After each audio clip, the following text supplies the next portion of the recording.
Assalamualaikum warahmatullahi wabarakatuh. Alhamdulillahirabbil alamin. Asyhadu an la ilaha illallah wa asyhadu anna Muhammadan abduhu wa rasuluh.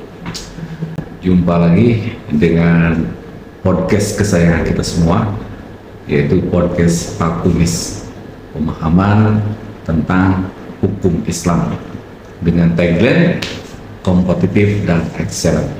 Alhamdulillah, pada kesempatan ini kita bisa berjumpa kembali dalam rangka diskusi tentang ilmu yang berkembang di dunia Islam. Kita akan berdiskusi dan membahas kaitannya dengan hasil riset yang terkait dengan wakaf, kemudian hubungannya dengan tokoh besar yang kita kenal sebagai tokoh pemikir hukum Islam, ya, yaitu Nazmuddin At-Tufi. Baik, pada kesempatan ini kita mendapatkan kehormatan telah hadir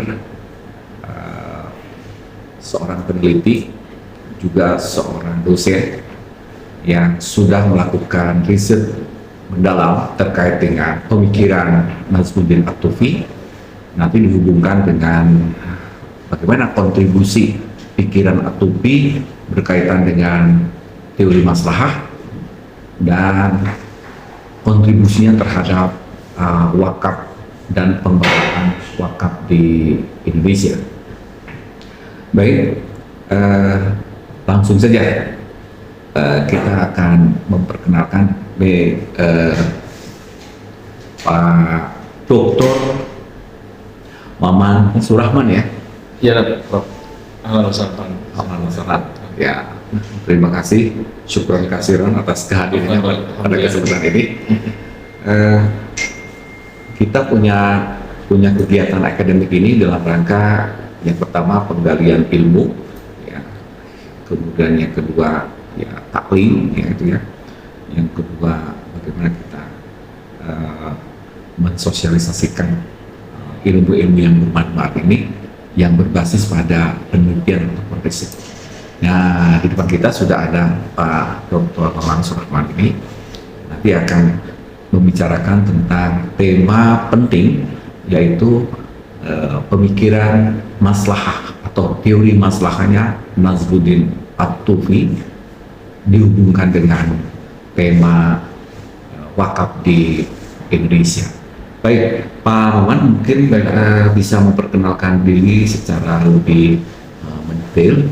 Tema kita ini berhubungan dengan pemikiran Nazmuddin At-Tufi. Apa yang menjadi ketertarikan Pak Maman untuk membahas Nazmuddin At-Tufi ini? Baik, materi memang enggak? Nah, sebelumnya izin saya memperkenalkan diri, saya Maman Surahman. Sudah banget ya, Prof. Saya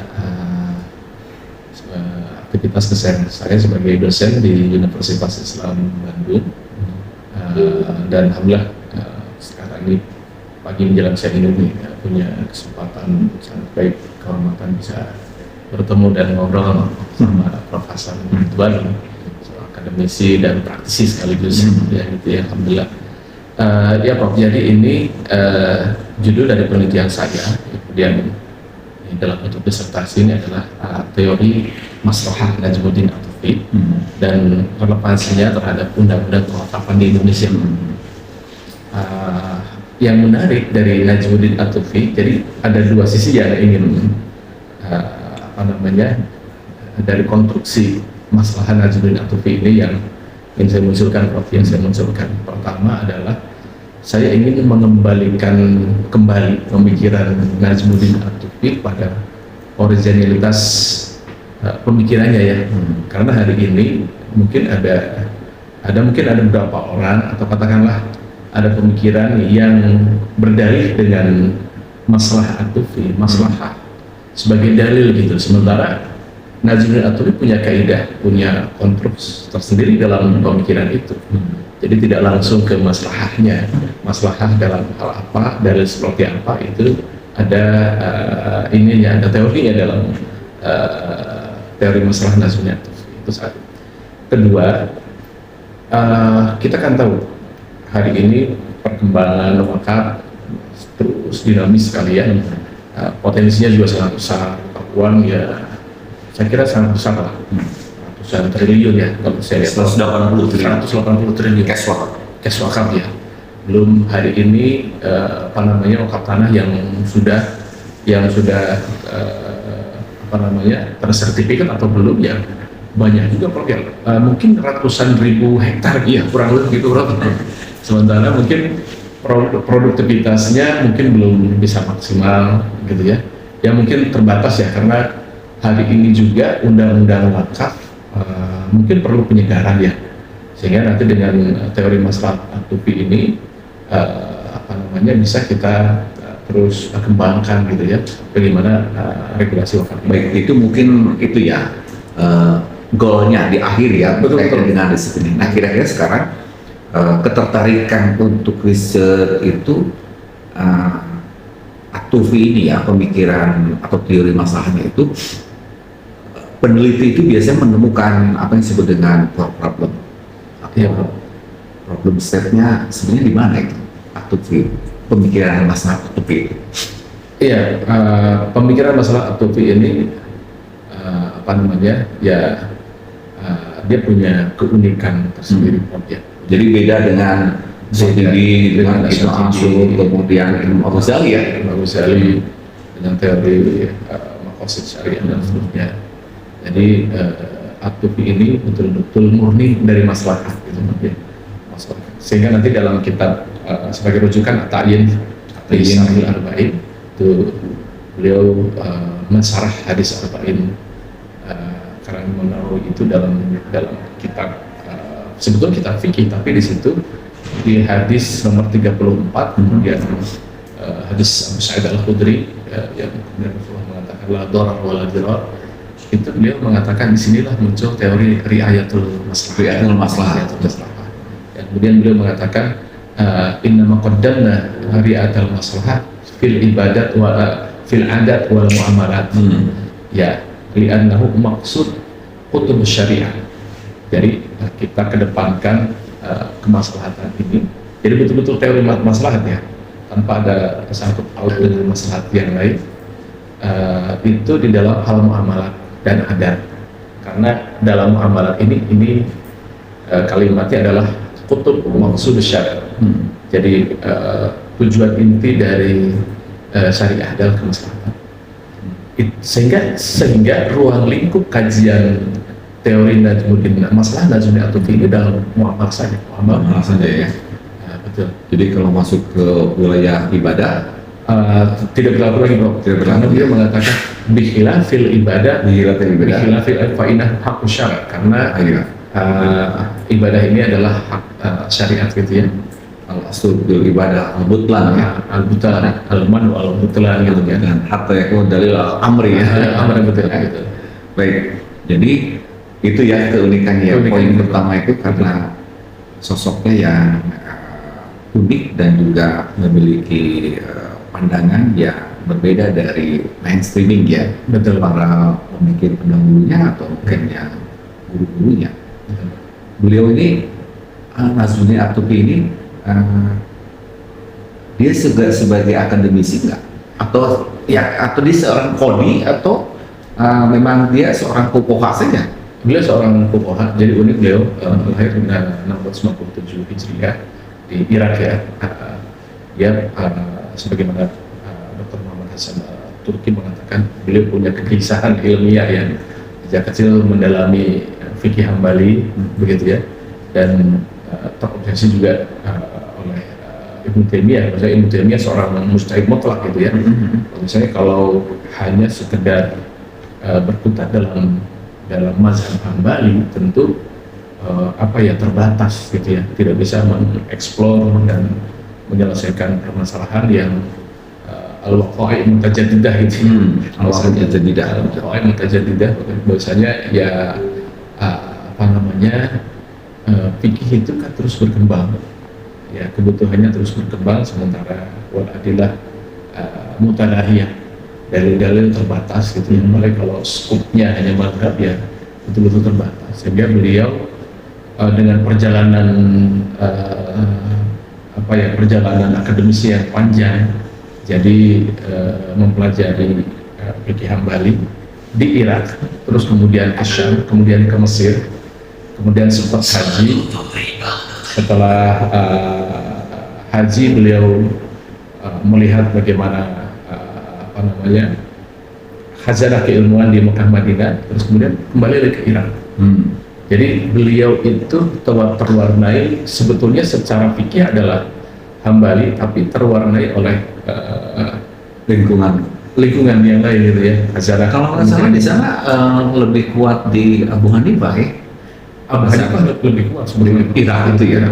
Irak itu ya. Tapi dia tidak terpengaruh. Tidak terpengaruh. Tetap dia Hambali ya. Secara fikih Hambali. Nah, tapi dari sisi pemikiran dia lebih itu ya. Lebih luas, lebih luas dan lebih inovatif ya. Inovatif sebetulnya. Baik. Itu ya, jadi itu ya poinnya ya. Bisa kita.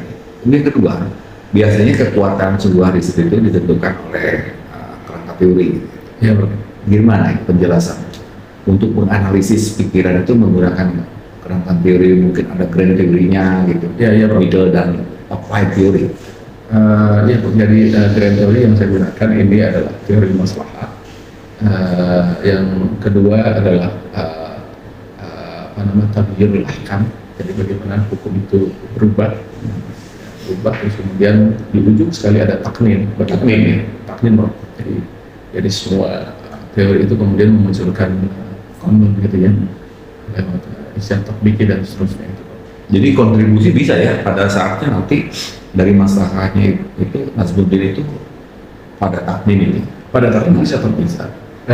Bisa sekali. Bahkan kalau sekarang yang saya lihat relevansinya dengan undang-undang bisa menjadi pengembangan justru.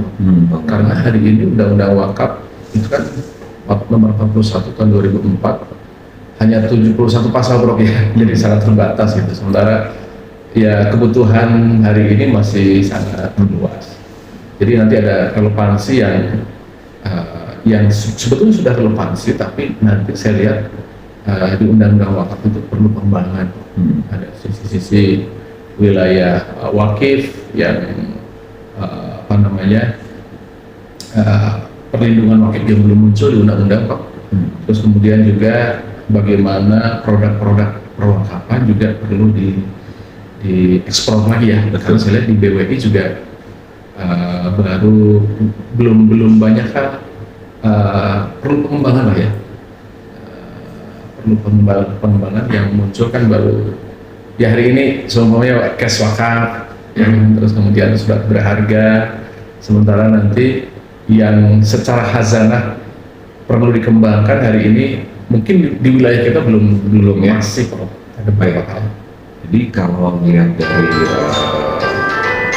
perspektif Atufi ini, kemudian peneliti ya Pak Maman itu pasti menemukan semacam novelty lah dari riset ini, karena ini kan risetnya bernilai tinggi karena sudah disidangkan di ujian munakosa ataupun di ujian tertutup terbuka dan kemudian mendapatkan legitimasi ilmiah. Kira-kira dari hasil riset itu temuan pertama, kedua, ketiga dan rekomendasi, terutama yang temuan dulu, kira-kira apa yang sudah dilakukan dalam riset ini? Baik Pak, jadi memang beberapa temuan saya terhadap penelitian ini, disertasi ini, teori masalah Najmuddin At-Tufi ini sangat relevan untuk pengembangan wakaf ya, karena wakaf kan istihadiyah, sifatnya istihadiyah dan ranahnya adalah ranah muamalah, sehingga ini sangat relevan untuk dikembangkan dengan teori Najmuddin At-Tufi yang kerangkanya sudah sedikit saya spill di awal, yaitu bagaimana teori maslahat ini lebih dikedepankan daripada nas dan ijma dalam ruang muamalah. Nah itu poinnya. Itu poinnya. Ada juga yang punya pandangan ini kalau masuk ke wilayah fikih ibadah atau ibadah ya, Atufi terlalu liberal kan begitu. Padahal nggak begitu ya. Betul. Seperti itu sampaikan di awal, saya ingin mengembalikan kembali. Itu poin kita. Betul Pak, ini Prof mengingatkan. Jadi di dalam ruang lingkup ibadah dan mukadarat itu hal-hal yang sudah ditentukan itu tidak bisa dikembangkan dengan masalah. Itu jadi murni muamalat dan adat saja gitu. Baik, ada gagasan dari At-Tufiili berkaitan dengan tema masalah dalam muamalah. Ini gagasan ada al-jam'u gitu yang disampaikan hasil riset itu. Betul Pak. Oh iya. Pertama al-jam'u, kemudian ada juga taktil ya, yang kemudian dalam kerangka untuk mencapai makosid. Ini gimana al-jam'u itu dalam konteks terjadi perbedaan pendapat gitu, masalah itu sebagai goalsnya dengan proses jamu atau bagaimana ya? Baik Pak. Jadi pertama Tupi melihat. Jadi kalau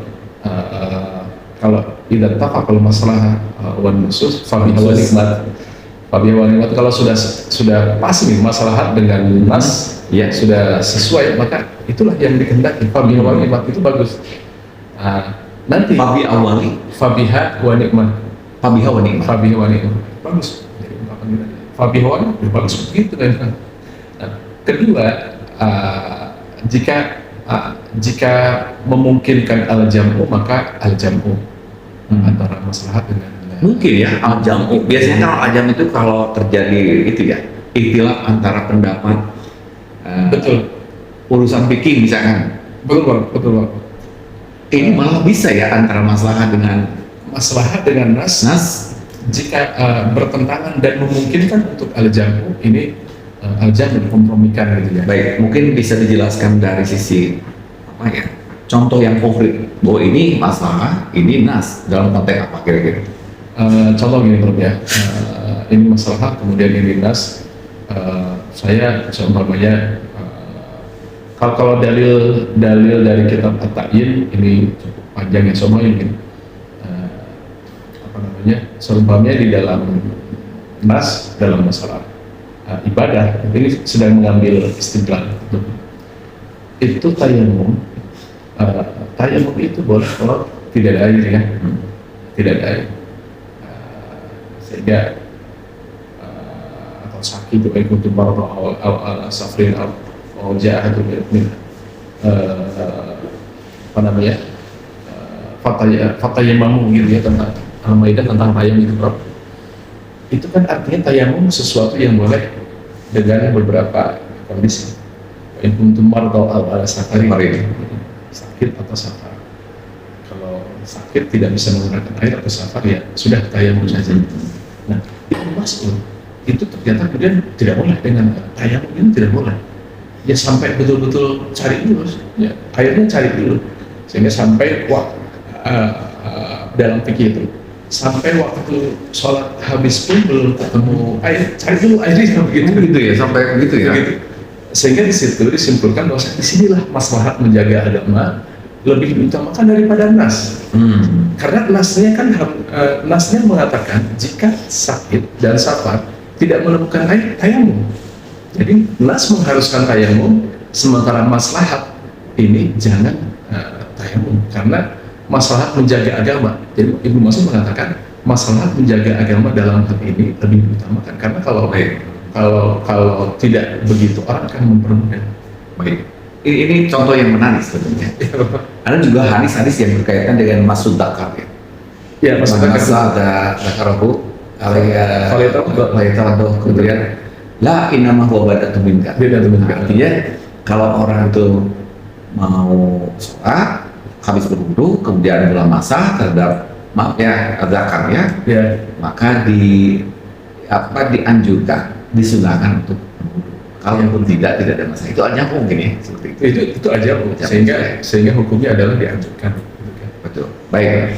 Yang kedua, ini kaitannya dengan la daror wa dirar. Itu dari hadis Sa'id Al-Khudri itu ya. Sa'id Al-Khudri. Dan itu diriwayatkan oleh Imam Malik ya. Dan Putih dan Ibnu Majah. Tapi ada juga di Malik Al-Muwatta juga ya. Dalam Muwatta juga ada. Nah maksud saya, apa hubungannya gitu? ladro itu dengan riset, karena itu temuan. Gimana itu? Lantaran waladirot itu adalah dalil tufi yang memunculkan teori riayatul masalah ya. Lantaran waladirot ini sudah disampaikan tadi, ini hadis Abu Sa'id Al-Khudri yang diurutkan nomor 34 dalam Arba'in Nawawiyah yang disyarah oleh Tufi. Ini dari sini beliau mengatakan disinilah munculnya riayatul masalih atau riayatul masalah. Maksudnya masalah itu hadir sebagai hal yang pokok gitu ya, karena apa namanya tadi syariat punya tujuan, salah satu tujuan syariat adalah menghasilkan masalah. Di situ soalnya. Jadi relevan ya. Relevan sangat Itu relevan. kenapa menjadi temuan itu dengan hadis tadi? Iya Bang, jadi ini apa namanya, saya menjadi temuan saya dan tentu ini temuan nomor pertama ya, karena sebagai konstruksi dari masalah dan sebagainya Tufi. Dan apa namanya, dengan kemaslahatan ini tentu akan hadir ya, apa namanya, rahmatan lil alamin gitu Pak ya, sehingga hari ini ruang-ruang apa namanya muamalah termasuk kajian waktu yang sangat besar itu bisa dikembangkan dengan teori ini, teori masalah ini. Oh, ya. Baik. Yang ketiga ini kaitannya dengan kontribusi ya, atau hubungannya dengan pengaturan ya, bahwa wakaf diatur di Indonesia di Undang-Undang Nomor 41 ya. Ya. Kemudian 2004. Nah, bagaimana ini keterkaitan riset Bapak ini, sehingga ini penting gitu untuk pengembangan aspek takninnya ke depan, atau mungkin ada perubahan apa gitu. Betul Bro, ini justru ini sebetulnya yang menjadi titik poin ya, karena nanti ini relevansinya apa masalah dengan undang-undang perwakafan di Indonesia. Ini Undang-Undang Nomor 41 tahun 2004 ini tentu sudah sampai hari ini ya sudah 21 tahun Bro ya. Betul. Ini 21 tahun, sementara sangat dinamis sekali tentang perwakafan itu. Satu sisi sangat dinamis, satu sisi juga orang belum apa ya, belum maksimal interest ya Bro. Karena nanti orang mengatakan, oh, kalau wakaf saya akan kehilangan aset saya, dapat pahala saja. Sementara sebetulnya nanti di dalam ranah wakaf itu ada yang namanya seumpamanya apa namanya fasilitas yang privilege ya, yang dimiliki wakif. Wakif kalau mewakafkan dia bahagia karena seumpamanya bisa saja kalau di dalam fikih sudah muncul syarat wakif ya. Syarat wakif itu orang yang mewakafkan itu dia seumpamanya saya mensyaratkan saya wakafkan ini untuk sekolah, tapi dengan syarat nanti anak saya diterima di sini, dan itu boleh di dalam fikih. Nah, yang begitu privilege ini salah satu privilege ya, mungkin bisa dikembangkan. Dalam artian nanti perlindungan terhadap wakif ini belum muncul seumpamanya di dalam undang-undang wakaf. Itu memang belum dipasang kan? Belum. Saya kira ini kontribusi positif nih, ya kan, Betul. untuk proses itu. Dan Perlindungan wakif belum harus muncul. ada tulisan ini Siapa? untuk dikontribusikan terkait dengan perlindungan. Baik, Bro. Karena selama ini seakan-akan kalau wakif itu, maka keturunannya, ahli warisnya itu seakan-akan tidak punya hak lagi. Tidak punya. Dan anak-anak keturunannya itu tidak memiliki hak akses ya, Tidak berwaris. punya akses, betul. Makanya kalau, dan ini pernah dijalankan di negara mana? Menurut pengalaman Pak Maman ya, lulusan dari Iya, Jamiah ya, Jamiah Islamiyah di Madinah ini, gimana itu pengalamannya terkait dengan baik Bro. Sebetulnya ini ranahnya adalah ranah fikih ya. Itu salah satu kasus, dan kalau saya lihat di negeri-negeri yang lain, contohnya Mesir ataupun negeri-negeri Timur Tengah yang lain, ini para wakif ini nyaman sekali. betul? Nyaman ya, nyaman sekali karena hari ini justru yang banyak problem di sertifikat wakaf itu ahli waris, mohon maaf ya. Jadi sertifikat belum selesai karena belum ada kesepakatan antara ahli waris dan seterusnya. Dan tentu ketika muncul privilege wakif tadi, sementara seumpamanya ini kasus yang lain, seumpamanya adalah wakaf ini bentuknya adalah mustarak misalkan ya. Mustarak itu nanti ada gabungan antara wakaf khairi dan dzurri. Oke. Ya, khairi kan Ahli ya. betul. Sosial. Sosial. Nanti dzurri adalah untuk keluarga. Keluarga. Jadi kan bisa saja, supaya begini, saya wakafkan tanah saya ini dengan ada aset usaha di dalamnya. Nanti mauquf alaihnya adalah seumpamanya sosial. Sosial seumpamanya 75% dari hasil wakaf ini, 25% untuk keluarga saya. Itu kan sebetulnya ada kok dalam ini, dalam fikih Islam itu ada. Nah ini kalau dimunculkan dalam regulasi, ini orang kan, oh bisa ya ternyata keturunan dan keluarga saya mendapatkan akses dari hasil RIK, bahasa fikihnya itu RIK, hasil dari harta wakaf ini Ya. sebagai mauquf alaih. Betul. Saya kira ini hal ketiga yang harus dimunculkan itu ya. Terutama bagi pengambil kebijakan ya.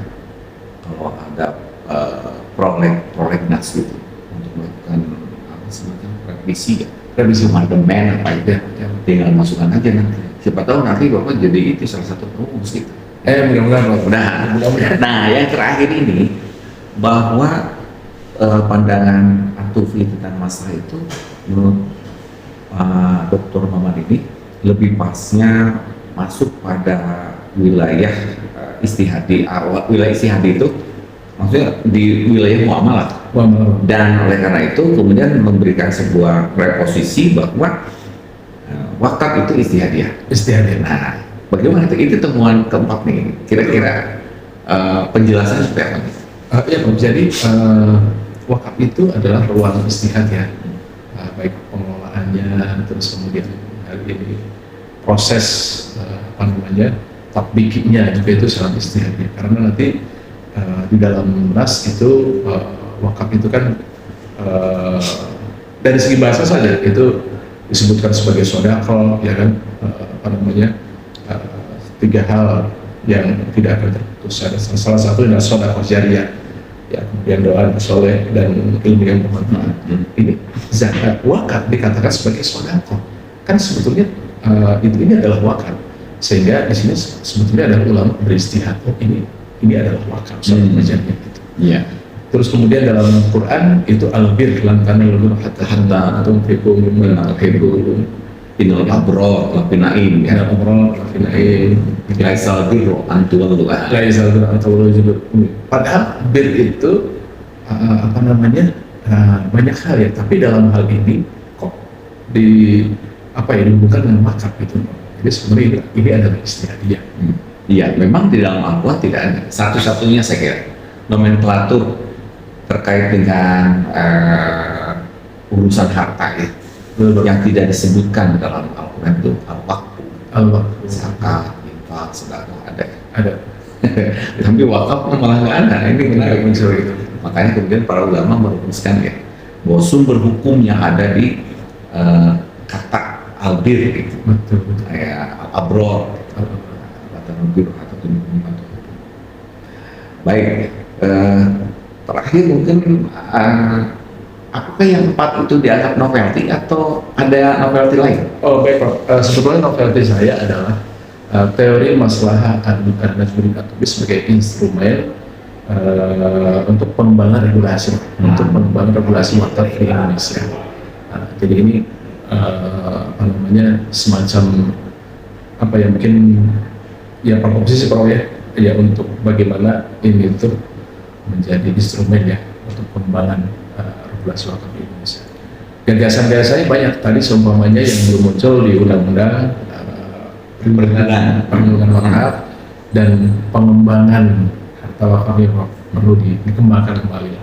Produktivitas. Nah selama ini sebagai peneliti itu aspek ilmu, aspek teori. Nah secara praktis apakah Bapak juga terlibat dalam pengurusan masalah wakaf? Oh iya Bapak. Secara praktis di mana gitu? Ya, secara lembaga resmi sih mungkin belum muncul ya. Saya saya sebagai saya aktif di salah satu lembaga wakaf ya di Sinergi Foundation. Sebagai DPS ya? Sebagai DPS. Alhamdulillah. Yang di dalamnya ada wakaf. Saya kira kalau di guide ya, kemudian diarahkan supaya wakafnya itu sesuai dengan sunnah Rasul ya. Semoga begitu. Nah, gitu. Jadi si DPS itu sangat urgent. Sebuah lembaga mengelola dana umat gitu ya, Betul. lembaga keuangan syariah untuk umat. Baik, saya kira pemirsa dan pecinta podcast Pak Kumis ya, yang diselenggarakan oleh Prodi Hukum Islam ya, S3 ini, demikian ya, menarik perbincangan kita tentang teori maslahahnya Nazmuddin At-Tufi, dan itu dikaitkan dengan wakaf. Nah, ada yang perlu dicatat, digarisbawahi dan diaksentuasi bahwa teori maslahah Nazmuddin At-Tufi berdasarkan hasil riset ini bisa menjadi instrumen, nah ini penting ya, instrumen pengembangan ya peraturan ya, atau perundang-undangan yang berkaitan dengan pengelolaan wakaf di Indonesia. Tadi sudah ada contohnya, misalkan tentang perlindungan wakif ya, dengan gagasan bagaimana mekanisme perlindungan wakif itu. Saya kira pertemuan hari ini ya, dari diskusi yang singkat, mudah-mudahan ini bermanfaat ya, apa yang disampaikan oleh Pak Doktor ya, menjadi kebaikan buat kita semua, terutama para pemirsa pecinta podcast Pak Kumis ini, dan ini memberikan tidak hanya manfaat secara individual tetapi juga manfaat secara institusi dan juga untuk umat serta untuk negara. Saya kira demikian perbincangan kita yang menarik tentang hasil penelitian sekelas disertasi ini dengan nilai yang sangat bagus disampaikan oleh Pak Dr. Maman Surahman. Hatur nuhun, terima kasih jazakumullah khairan katsiran atas kehadirannya. Jika suatu waktu untuk dihadirkan kembali, saya kira bisa untuk bersama-sama mendiskusikan. Malahan di Prodi S3 ini ke depan ada seminar-seminar tematik ya, tentang wakaf, khusus punya para dokter untuk mengkaji tentang wakaf, itu menjadi narsum. Demikian yang bisa disajikan, mudah-mudahan bermanfaat. Jangan lupa like, share, and subscribe ya kepada semuanya. Kita akhiri dengan bersama-sama menyebutkan tagline ya, hukum Islam ini, yaitu kompetitif dan excellent. Rabbana atina fid dunya hasanah wa fil akhirati hasanah wa qina adzabannar. Assalamualaikum warahmatullahi wabarakatuh.